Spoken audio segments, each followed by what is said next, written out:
Masih di sehari bercerita. Ini hari ke-8 teman-teman. Keren, masuk hari ke-8 tuh kayak ya Allah nyampe hari ke-8. Semoga masih konsisten dan selalu menemaniku sebelum tidur atau menemani teman-teman sebelum tidur. Karena tadi pagi apa siang ya, itu aku ngelihat ada 2 DM yang tujuan dibuat ini itu sesuai karena dia mendengarkan dan nonton ini setelah pulang kerja, dan satunya adalah sebelum tidur gitu kan. Tujuan buat ini kan mengeluarkan isi kepala apa yang terjadi hari ini, terus sama melatih public speaking aja biar ngomong terus, karena aku tipe orang yang susah buat ngomong sebenarnya.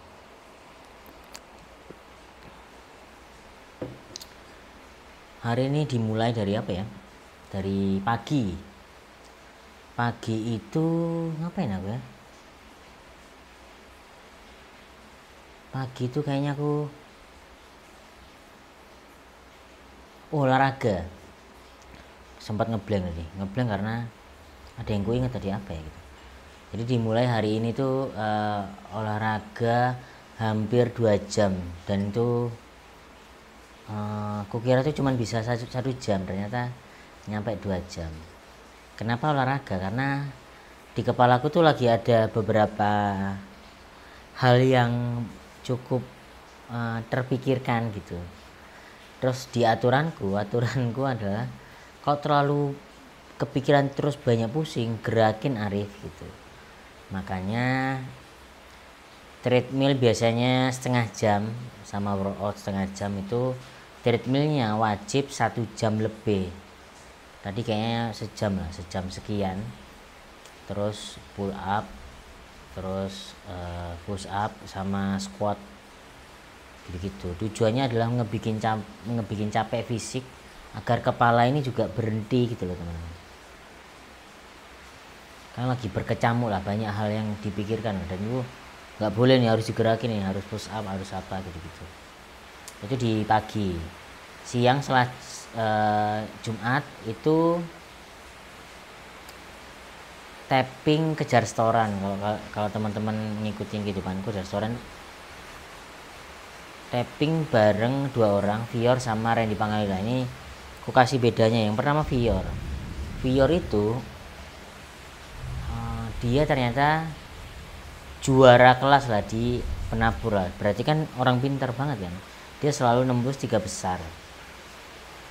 Tapi di dunia entertain dia seperti itu kan, brandingnya adalah bocah-bocah kosong. Menurutku karena ini dunia entertain, kayak ini orang keren banget menurutku Vior. Aku yakin dia itu ada diri dia yang lain di Vior yang kalian lihat gitu, tapi dia bisa mempertahankan menjadi Vior yang sekarang. Ini BTW di luar hujan deras banget teman-teman, untungnya tidak hujan kayak kemarin. Dan lanjut lagi, salutku sama Vior adalah dia entertain itu, dia tahu gimana caranya entertain bekerja, dan dia memilih posisi itu. Salut banget. Cuman jadinya adalah Pras sama Sadik itu kayak kebingungan, ini harus ngobrol apa sih, tanya apa gitu. Aku pun juga bingung gitu, karena aku ngasih fakta-fakta. Dan yang paling kukagumi itu adalah sesosok Randy Pangalila. Ini orang keren banget. Yang pertama dari looknya, pastilah cewek-cewek pasti ganteng berotot, mantep, MMA, tinju, kickboxing. Tapi yang aku salut adalah cara public speakingnya itu keren banget. Dia tuh bisa ngebikin kami yang nonton tuh kayak bener-bener ngedengerin enak, nyaman gitu. Kayak ini aku iri banget. Nah, aku pengen punya skill public speaking kayak gitu. Biar semuanya tuh kepake, gerakannya, gesturnya kayak kepake, tinggi nadanya, intonasinya gitu. Terus tempo berbicara itu kepake semua. Terus alisnya tuh dia bisa mainin kayak lu tau nggak sih Pras, kayak anjir keren banget nih gitu. Nah, aku nggak bisa gitu. Ini aja masih ada belibet, masih ada aku merangkai kata aja susah. apalagi dulu sebelum kenal stand up aku nggak bisa ngomong kayak gini tuh susah. Nah ini adalah caraku melatih buat ngobrol itu. Randy Pangalila sumpah keren banget. Nanti kalau misal kalian nonton, tapi tayangnya masih setelah lebaran ya, menurutku itu adalah talent bener-bener ya, aktor banget sih. Dia tahu, dia ngajarin cara kita mengintimidasi orang. Caranya adalah gini, kalau misal kita pengen mengintimidasi orang, itu ngelihat mata kita, jangan lihat orangnya. Kalau ngelihat orangnya dia takut, kita akan takut gitu. Tapi lihat diri kita sendiri, jadi kayak kita ngelihat bayangan kita di mata orang gitu, kayak anjir keren banget, serem banget sih. Makanya pada waktu sama KJ itu anjir eye contactnya tuh Randy sangar banget. Ternyata itu rahasianya. Itu yang ku dapat dari podcast. Lalu setelah itu ya ngobrol biasa lah ya. Selesai dari siang sampai sore jam 5 pulang. Biasanya itu aku nongkrong dulu sama Pras kan sampai malam. Dan aku memilih pulang karena di usia sekarang ya, saya kan ini di tahun ini, di bulan ini, Februari ini, itu 35 tahun teman-teman. 35 tahun di fisik yang mini gitu. Itu kayaknya sudah mulai waktunya kita tuh kayak sadar diri, sadar kondisi, bahwa fisik kita itu udah nggak seenergik dulu, nggak sekuat dulu gitu.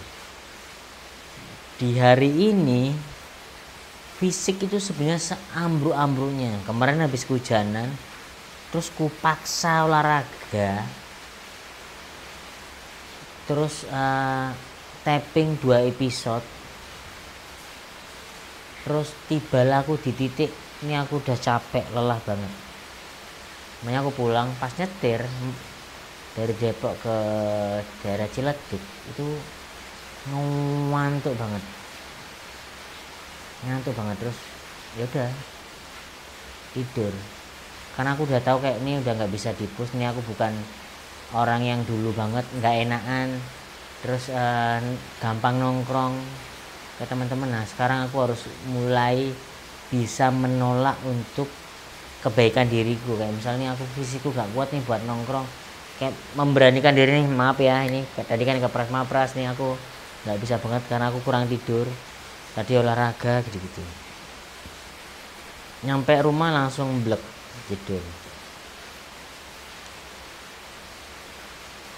Dari tidur itu pilihanku adalah tidur. Kesalahanku adalah ya aku sih lagi mengurangi nasi, lagi mencoba cutting badan lah ya, menguruskan badan. Ini lumayan rotok tiris sedikit kan teman-teman. Tapi hal yang aku sadar adalah mungkin karena nggak nafsu makan juga ya, karena ada masalah terus kepikiran dan habis hujanan kayak jadinya telat makan gitu. Hasilnya adalah dari akumulasi hari ini ambruk dan sekian-sekiannya. Oh ini setelah tidur aku kayak ngangong gitu kan, aku paksakan untuk mau open mic sebenarnya di Jakbar. Datanglah ke open mic, pengennya adalah open mic karena aku habis ini tour teman-teman, tour stand up. Pas open mic itu keringet dingin, terus lemes, badan anget, wah mulut mulai pahit, ini udah sakit ini gitu. Terus pulang, nyampe lah jam berapa ya? Jam 12:30 nyampe. Ini nyampe jam 1, bikin makanan daging-dagingan lah gitu. Beli ini pisang. Terus ambruk, ini adalah ya ambruk gitu. Ini adalah lemes-lemes, entah kenapa ini di kondisi badan lemes. Untungnya pikiran udah udah turun lah, nggak setinggi kemarin kayak memikirkan sesuatunya. Terus makan, alhamdulillah ada tenaga sedikit. dari sana aku dari sini kayak ngeliat aku ini masuk angin nih, ini ngerekam dalam kondisi masuk angin kayak. Nah tapi aku harus konsisten untuk ngebikin ini, ya aku bikin akhirnya, dan tetap minum teh daun kelor buat tenaga katanya. Ini mau aku tutup dengan ini, quote yang ku dapat dari TikTok sebenarnya. Karena kan kemarin permasalahan yang kupikirkan adalah kembali bertemu sama mantan lah teman-teman. Aku sangat menjadi pikiran. Sampai akhirnya aku ngelihat quote di TikTok, gambarnya Cak Nun, MH Ainun Najib. Entah itu benar-benar quote dari beliau atau dari mana, yang jelas dari TikTok ada gambarnya Cak Nun. Quote-nya isinya kayak gini.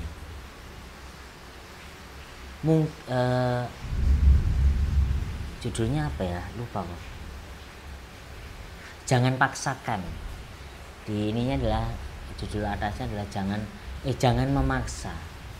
Di bawahnya adalah quote Cak Nun. Dia bilang Tuhan memang tidak mengizinkan untuk memilikinya, tapi Tuhan tidak menghalangi dirimu untuk mencintainya. Kalau nggak salah gitu. Kayak dari sana tuh kayak ngerasa, oh iya, inilah waktunya untuk kayaknya melepas. Ya karena aku ada rasa kayak ini mungkin ada rasa kayak ingin menolong, ada kayak ngerasa gimana ya nasib dia kalau misalnya nggak sama aku gitu, ada rasa kayak gitunya. Dengan quote ini ya udahlah, kita udah pernah merasakan, mungkin dengan adanya diriku yang menurutku itu adalah lebih baik buat kehidupannya, ternyata kayaknya enggak deh gitu.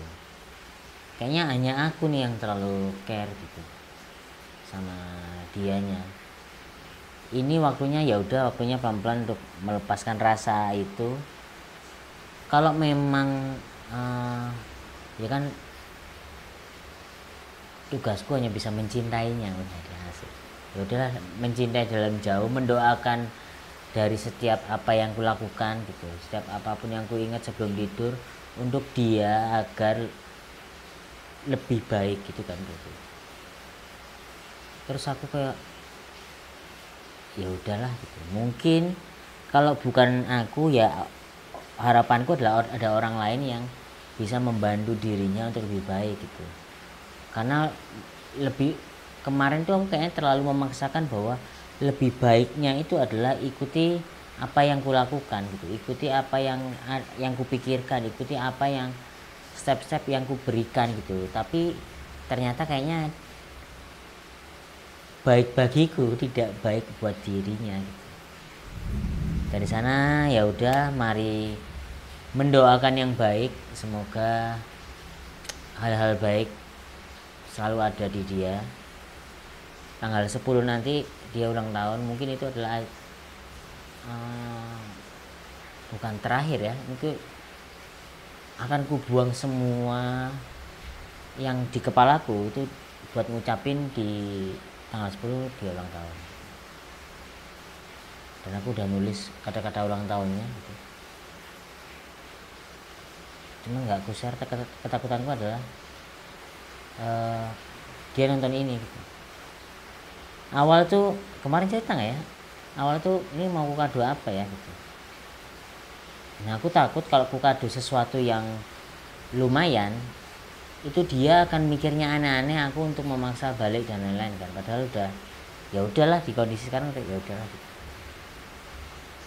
Tujuanku kemarin tuh malah mau aku kado cincin teman-teman, karena si wanita ini tuh ya niatnya buat serius kan. Harusnya pulang dari kerjaan di Jogja kemarin syuting film Pabrik Gula, nah itu udah mau beli soalnya gitu. Tapi kayaknya ketakutanku nanti dia malah bingung, malah ini bersikap, ya udah aku akan menjauh dengan kayaknya ngasih sesuatu yang cukup mungkin sebagai teman lah gitu. gitu. Ini semoga aman-aman aja, lancar-lancar aja, dan aku nggak mau mengusik apa ya, kayak kemarin aku ngerasa kayaknya diriku ini menjadi halangan untuk dia siapa tahu maju lebih baik gitu. Itu teman-teman dari quote Cak Nun yang akan menutup ini. Jangan memaksa, karena Tuhan mungkin belum mengizinkan untuk memilikinya, tapi Tuhan mengizinkan untuk tetap mencintainya gitu. Mantap. Terima kasih teman-teman. Nanti bertemu di hari ke-9. Hari ke-9 ya. Terima kasih. Assalamualaikum. Santai ya. Sehat-sehat ya teman-teman. Terima kasih sing mendengarkan sampai sejauh ini. Assalamualaikum.